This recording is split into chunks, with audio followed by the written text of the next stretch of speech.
Suspense.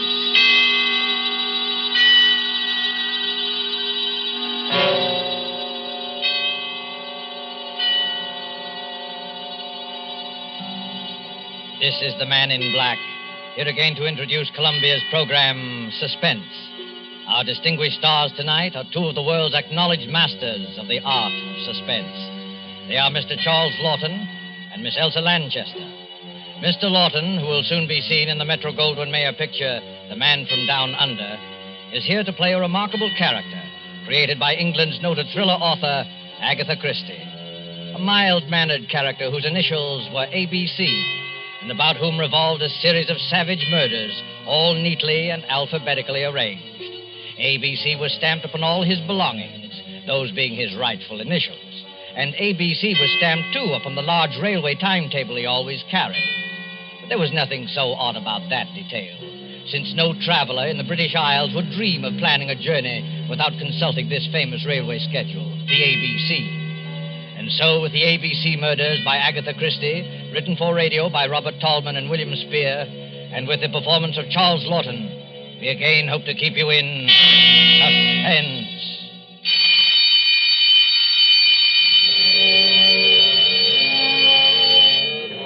When the time for closing bell rang in the public library, Alexander Bonaparte Cust started, picked up his battered briefcase with the almost faded initials ABC, closed the book he had been reading, and shuffled over to the librarian's desk. It's a most interesting book, librarian. I should like to come back sometime and read another chapter of it, if I may. Quite. Yes, Mr. Clark. Can I help you, sir? No hurry. Well, I'll be going along now. Thank you. Rum little chap, that. What do you think he was reading? Studies in epileptic somnambulism. Medical stuff, eh? Oh, I say, the little fellow left his briefcase. I'll catch him at the door. I say, sir, just a moment. You left something. Oh, dear, it's my briefcase. I'm terribly sorry. I seem to be getting more and more forgetful lately. Why, only the other day I left it on the counter in a tobacco shop. Lucky you have those initials. Not many people with the initials ABC sticks in your mind. What do you mean by that, sir? Well, after all, they're the first three letters of the alphabet. Practically the first thing we learn, you know, isn't it? Our ABCs. Don't mention those letters to me. They brought bad luck to me in more ways than one. Really? How's that? Well, I used to be a traveling salesman, and I used to carry one of those railway timetables in my pocket, the threepenny kind, in which they list the towns and all the railroads alphabetically. Oh, of course. Printed right on the cover, isn't it? Hey. ABC. Yes, that's right, sir. Well, stockings was my line, sir. I did door-to-door selling. Whenever I finished one town, out would come that timetable, and I'd look up the next stop on my route. I got sick of the sight of that ABC railway guide, I can tell you, sir. It was like a symbol of failure to me. One dingy little town after another, and all listed in that railway guide with ABC printed on the cover. My own initials staring out at me from every newsstand and every dirty little railroad station in the Midlands. Oh, come on. It couldn't have been as bad as all that. Matter of fact, I never noticed it till I began to get the headaches. Oh, you suffer from headaches? Yes. Have you seen a doctor about it? Oh, no. I wouldn't want to see a doctor about it. I already know what brings them on. Well, if you'd rather not talk about it... Oh, no, it isn't that at all, sir. It was just such a long time ago. During the last war, in fact, Chateau Theory. Chateau Thierry. I say, what a coincidence. I was in the thick of that myself. Well, yes, we must get together for a drink one day, talk over old times. Franklin Clark is my name. Oh, I'm pleased to meet you, Mr. Clark. My name's Cust. Alexander Bonaparte Cust. Well, they must have expected great things of you, giving you a name like that. I'm afraid they did, Mr. Clark, yes. I'm very much afraid they did.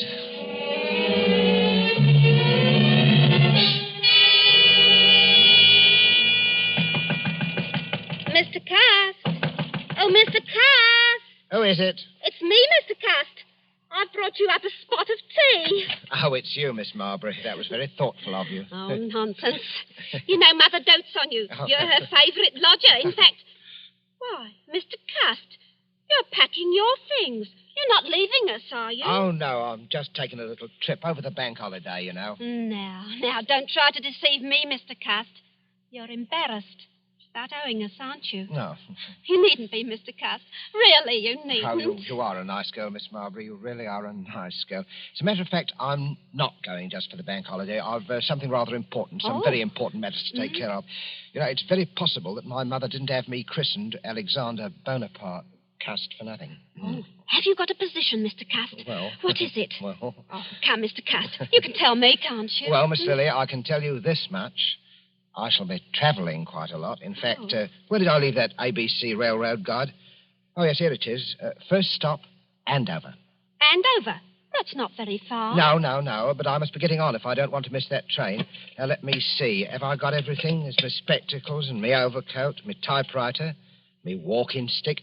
Did I ever tell you the history of this walking stick, Miss Marbury? It's a Scottish piece, very old. It's always is antique. You know, they used to kill people with these back in the days of the old clan wars in Scotland.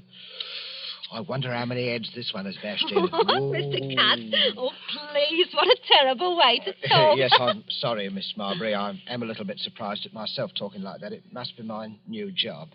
It's gone to my head a bit. That's it. It's gone to me head. Have you got an aspirin by any chance? I've got an all.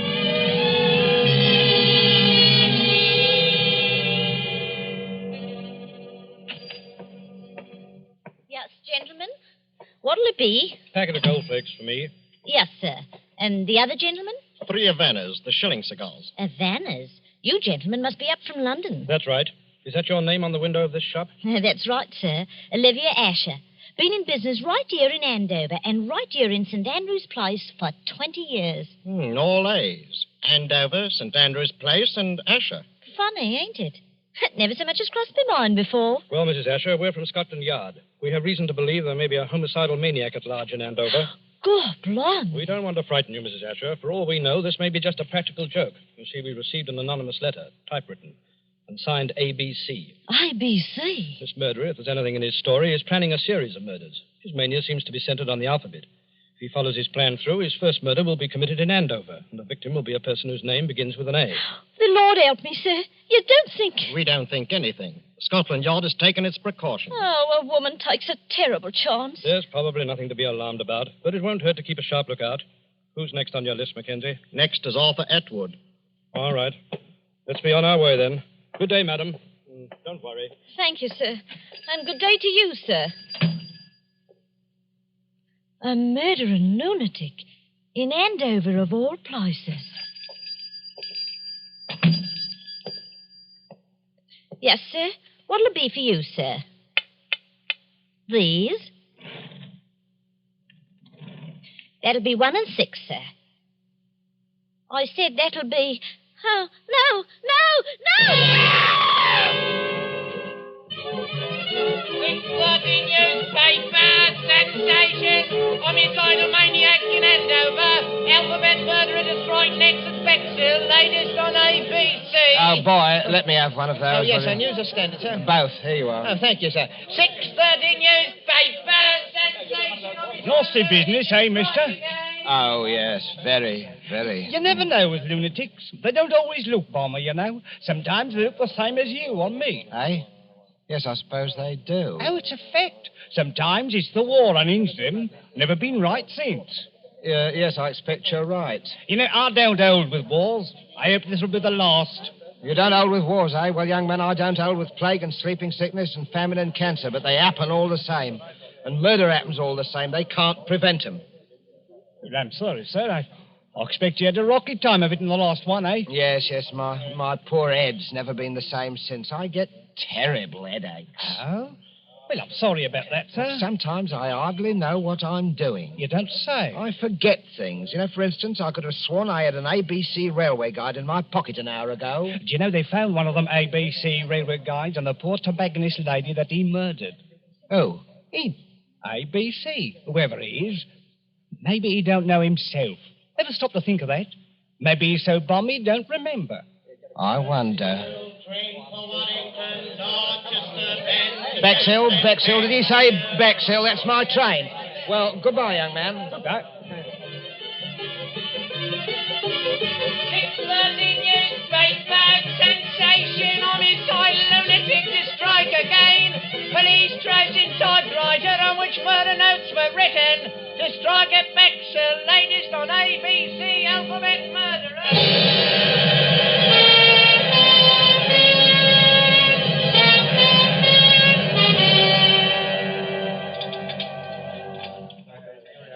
Your order, sir? Well, I don't think I'll have the ham. I had ham for breakfast. Yes, I think I'll have the mutton pie. 1 mutton pie. Yes, sir. What's the matter with you? You're trembling, young woman. There's something wrong. Oh, sir, if you only knew. I have to walk home tonight after they close up here. And there ain't hardly a light in Benson Terrace where I live. Benson Terrace in Bexhill? Yes, sir. You're afraid of the ABC murderer, aren't you? He follows the alphabet, don't he? That was the way he done in Andover. Hey, and does your name begin with a B? Barnard's my name. Mary Barnard. Oh, dear me, Miss Barnard. Well, I don't like to appear forward. Well, anyway, I'm old enough to be your father. Would it make you feel easier if I saw you home tonight? Oh, you don't know, sir. You just don't know what it would mean. Oh, well, what time do they close up here? 9 o'clock. All right, I'll wait outside for you. At 9 o'clock? All right.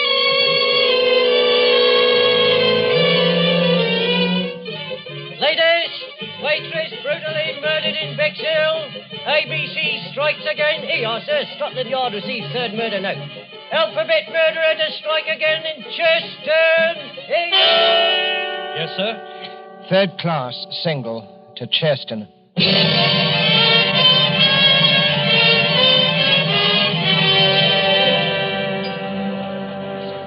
Give me a pint of half and half, please. Yes, sir.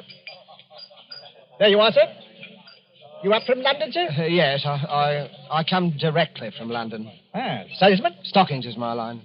Rough going these days, what with rationing, eh? Well. It isn't my old friend Alexander Bonaparte Cuss. I'm sorry, I'm afraid I don't remember. We met in the library, remember? Oh. In London. Yes, had quite a talk. Yeah.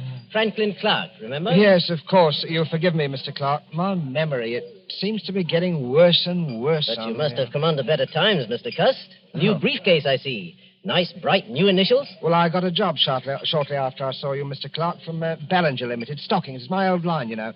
But to tell you the truth, I haven't been doing very well. Oh, those headaches again? Yes, the headaches. And the murders. The murders have upset me something terrible. Oh, well, you're shaking like a leaf, man. No. Hey, Jonathan, a brandy for Mr. Cust. He Thank needs you, it. sir. The trouble with you, Cust, is you're inclined to be morbid. I remember that book you were reading the day we met, stuff about epilepsy. Well, it might be epilepsy, mightn't it? What? Well, they discharged me from the army before the war ended.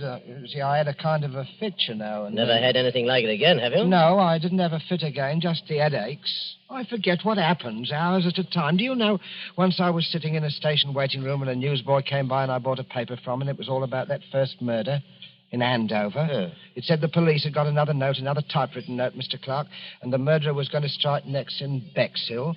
And suddenly I realized I was in Bexhill. And I'd been in Andover the day before when the first murder happened. Well, how did you happen to go from Andover to Bexhill? Well, that's the way I'm supposed to go on my route, selling the stockings. I'm supposed to take the towns alphabetically. Oh, well, then it's not so surprising you should have been in Bexhill after all, is it? Just a coincidence. Well, the waitress in Bexhill there, I walked home with her that night, Mr. Clark, the night she was murdered. Oh, good heavens, Cust, you don't think you killed Mary Barnard, do you? I don't know, Mr. Clark. It said in that book that people who have had epileptic fits often do things and don't remember them. They even commit crimes. I said good night to her, and after that, I don't know what happened. The notes, those typewritten notes. Wouldn't you have remembered if you'd written them? I don't know. Well, now, I know a little something about psychology myself, Cust. And I'd stake everything I own on the fact that the man who wrote those notes was conscious of what he was doing. Do you really think so, Mr. Clark? Positive of it. Now, pull yourself together, man. Incidentally, my sister-in-law lives here in Cheston. My brother is Lord Cameron Clark, and I happen to know she needs some new stockings. Oh. Pop over there in the morning, will you, and show the old girl your line? Huh. Here's the address. Might cheer you up to make a good sale. I'm huh? sure it would, Mr. Clark. I'm sure it would. Well, good night, Mr. Clark, and thank you again for all your kindness. Good I'm night. sure, sir. Good night. Oh, wait a minute. You've forgotten something again. Oh, dear me, that's my typewriter. I shall certainly need that. Oh? Well, it's to type up my report to the Home Office in case I should make that sale tomorrow. Oh, of course. Oh, yes. By the way, Cust, better watch out. Somebody in Cheston is going to be murdered tomorrow. Aye. Old ABC is up to the letter C, you know, and your name is Cuss. Huh? Oh, I say, good heavens. Mine is Clark.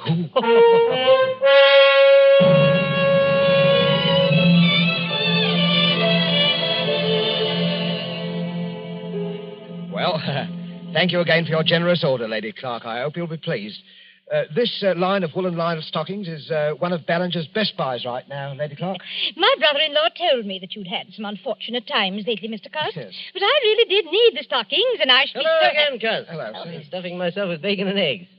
Make a sale, old boy? Oh, yes, Mr. Clark. Thank you very much. Good, good. Louise is filthy with money, and her ladyship's legs are in constant need of recovering. Oh, I wouldn't say that, Yes, sir. really. She wanted the stockings. Well, thank you very much, my lady. I hope I shall have the privilege of serving you again next year. Goodbye, Mr. Cust, and good luck. Cheerio, Cuz. Such a nice little man, Franklin. He's a bit off his nut, I'm afraid. Last night he tried to convince me that he was the ABC murderer. His initials, you know. He has minor lapses of memory. That little man a murderer? Oh, really, Franklin? Good Lord, what was that? One of the maids. Where is that girl? What's going on? In the master's bedroom, milady. You better go with her, Mr. Franklin. Brothers, whatever are you doing here? Oh, my lady, the master, Lord Clark, has been murdered. Stabbed with a knife. He's all over blood. Murder? Oh. Good heavens. Why, look there on the floor. A railway guide, an ABC. Take me out of here, Franklin. Oh, Louise, I'm sorry you had to see this. Oh, Cameron. My poor Cameron. Who never made an enemy in his life. The man who did this was a maniac. And I'm afraid I know who he is. He always carried a walking stick with a heavy carved handle. That's how the other murders were committed, with a heavy stick. But he wasn't carrying his stick today. Must have grabbed a knife up there somewhere to kill Cameron with. But when? Were you with him every minute? Well, I went upstairs to get my checkbook. It took me a little while to find it. That gave Cust his opening. Oh, to think that all that time. Oh, no. No, I'll never forgive myself, No, Franklin. none of that now, Louise. The important thing now is to stop him before he can commit another murder. But what are you going to do, Franklin? I'm going to the police and see if they'll let me help. Let's have a look at this ABC railway guide he left beside Fort Cameron. Look here. All checked. See there? Andover, Bexhill, Churston. Each with a check mark after it. No. Oh, where's the next one? See? See, London. He's through with ABC, he's gone home, and I'm going after him.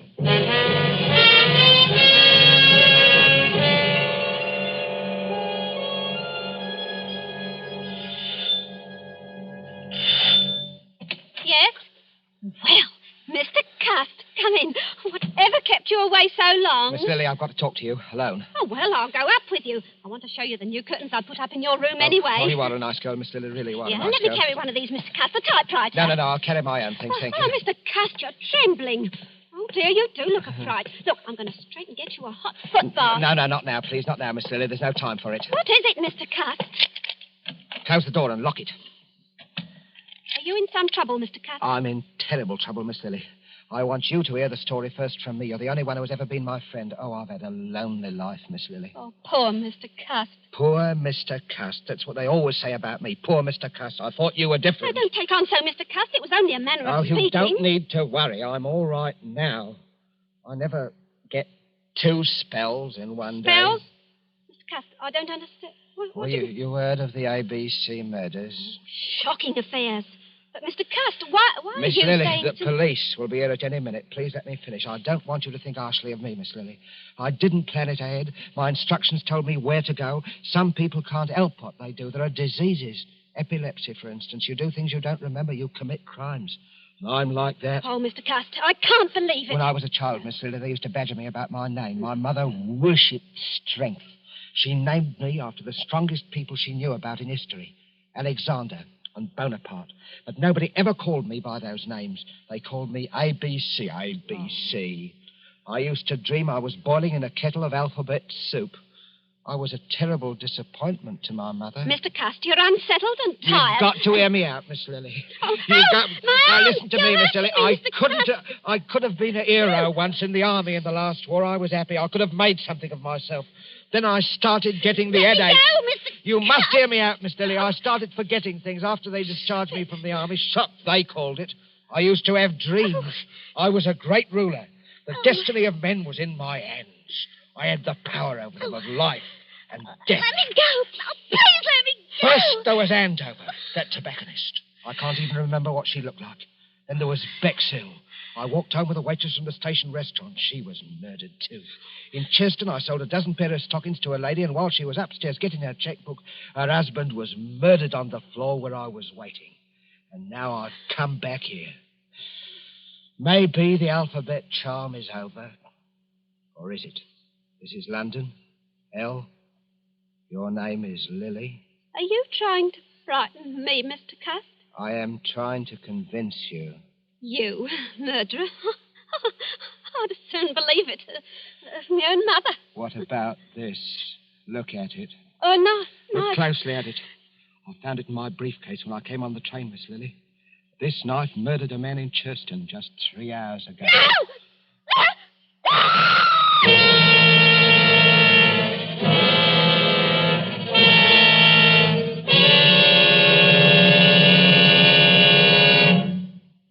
Oh, now, there, Miss Marbury. Don't take on so. He's all handcuffed pretty as you please in the next room. But he was such a nice man. I still can't hardly believe it. Is this the knife he threatened you with, Miss Marbury? Yes. We just got here in the nick of time, eh, Crum? Hey, that's a wicked-looking knife. It's the Churston murder knife, right enough, Mr. Clark. No doubt of it. Well, let's take inventory. Typewriter, Checks with the murder notes. walking stick. Same markings as on the heads of the first victims. And the psychiatrist's report says the murders were premeditated and the notes could not possibly have been written except by a person who was conscious and in his right mind. Well, that breaks down any idea Cust may have had of entering an insanity plea. Right. I think he'll sign the confession without any difficulty. Bring him in. Bring the prisoner in. Well, Cust, are you ready to sign your confession? I don't know, Inspector. A moment ago I was certain I must have done it. But why? That's what worries me. Why? Mr. Clark, why do you think I did it? You're wasting valuable time, Cust. I don't care why you did it. You killed my brother, and I want to see you hang for it. I don't care how balmy you are. You ought to be ashamed of yourself, talking to our Mr. Cust in that bloodthirsty manner. I don't know what's getting into the gentry, I'm sure. He tried to murder you, didn't he? Well, he couldn't help himself, poor thing. He's been terribly upset of late. You are a nice girl, Miss Lily. You are a nice girl. The murders were willful and premeditated. They couldn't have been premeditated, Mr. Clark. Why do you say that, Cust? Well, because I didn't go to any of those places of my own choice. I had my instructions from Bellinger's Limited. And those instructions were sent to me after the police got the warnings of the murders that were printed in the papers. There never were any such instructions. We ransacked all your things, Cust. There wasn't any letter of instructions, was there, Inspector? No. Oh, yes, there was. All right, we'll ring up Ballingers. May I use your telephone, Miss Marbury? Why, certainly, Inspector. The number is Regent 3313, Inspector. Oh.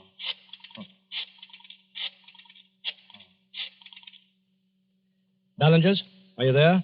Put me on to personnel. Oh, Mac, start packing those exhibits, will you? Oh, right, sir. Crome speaking, Scotland Yard. At what date did you employ a commercial traveler named Alexander Bonaparte Cust? No, Cust. A.B. Cust. Initials ABC. Yes? Never employed by you. You're absolutely certain? Did you send a man to Andover or Bexhill last week? Not on your route. Thank you. That's all I wanted to know. Too bad, Cust. I guess this knocks out your last ghost of a chance, doesn't it? No, Mr. Clark. Because, you see, the instructions were in a letter, and that letter is right in this room. Well, let's have a look. Come on, Mackenzie. Give me a hand.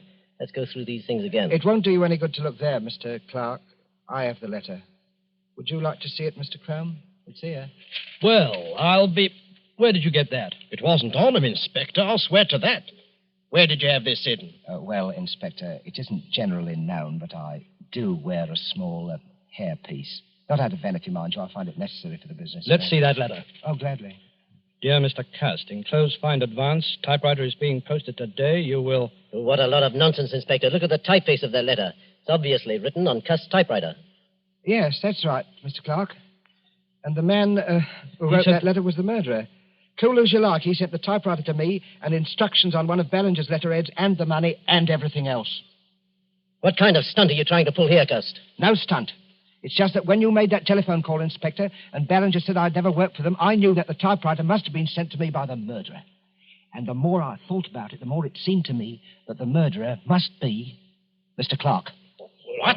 Why, this is too utterly fantastic, Inspector. Really, the murderer would have to had to know something about me. Something I'd never confided to anyone but to Mr. Clark about my headaches. I'd been reading a book in the public library, Inspector, a book on epilepsy, and it seemed to me that what I suffered during the last war might have been epilepsy. And it was on my mind, see? It said that epileptics might commit crimes and not remember them under certain conditions. Without that to go on, the murderer couldn't possibly have pinned the crime on me. That works two ways, Cust. You might have told me that story deliberately. just so you could cook up this story now. Well, I couldn't cook up your fingerprints, Mr. Clark. And I'll wager anything your fingerprints are on that letter. Oh, come now, really. Well, that's easily settled. We can do it right here. Won't take a moment. Take a set of Mr. Clark's fingerprints, Mackenzie. You examine the prints in the letter meantime. Right, Inspector. Just press your fingers down firmly on this ink pad, Mr. Clark. What is it, Mr. Clark? It's quite simple, really. Yes, it's so simple it isn't even necessary. I'm afraid this is necessary, Mr. Clark. Only a matter of routine, you know. But... I tell you it isn't necessary because Cust is right. I am the murderer. You? But wait, then you killed your brother Cameron Clark so that you would inherit the estate? Yes, exactly. But the others, the A and B murders in Andover and Bexhill and... I committed them, all of them. Yes, but... Come now, gentlemen, surely you'll give me credit for thinking this thing through. If only my brother Lord Clark had been murdered, I, being the only heir, would have had a lot of explaining to do. So I invented my own little crime wave to make it appear as though he were just one of the victims of a homicidal maniac. And I must say, it almost came off, thanks to the unknowing cooperation of Mr. Cust here. Thank you just the same, Mr. Cust. You're very welcome. Oh, Mr. Cuss, I knew you couldn't be a murderer, not really. Oh, you are a nice girl, Miss Lily. Really, you are About a those nice headaches, girl. Mr. Cuss, why don't you go to an oculist? Those headaches, maybe you just need a new pair of glasses. I think I'll do that, Miss Lily. Good. Do you really think... Of course, I'll wager that's what's been the trouble with me all along. You know, you glasses. need someone to take care of you. Oh, I do, Miss Lily. I do, really. If only you... Oh, but no, you couldn't ever think What, of... Mr. Cuss? Well, I mean, Miss Lily, I was just thinking it'd be really too much to ask anyone. Mrs. Alexander Bonaparte Cust. But when we're married, please don't wear that toupee. It's very conspicuous. Oh, you are a nice girl, Miss Lily. Really, you are. I do hope people won't call you Mrs. ABC.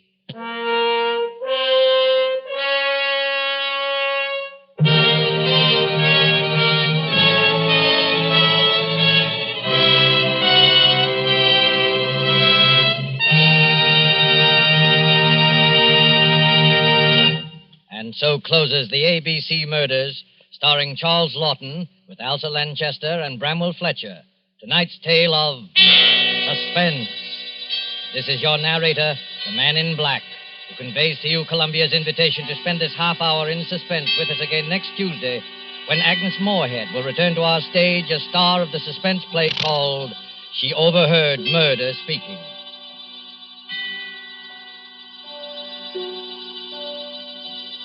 Producer of these broadcasts is William Spear, who with Ted Bliss, the director, Lud Gluskin and Lucian Mahowick, conductor and composer, and Robert Tolman, the radio author, collaborated on tonight's Suspense.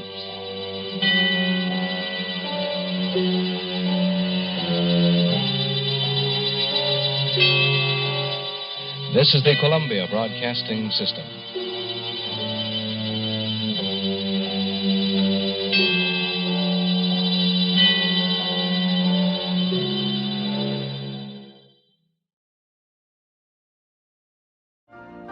You've been listening to the OTR Gold Network. Find more classic radio at otrgold.com.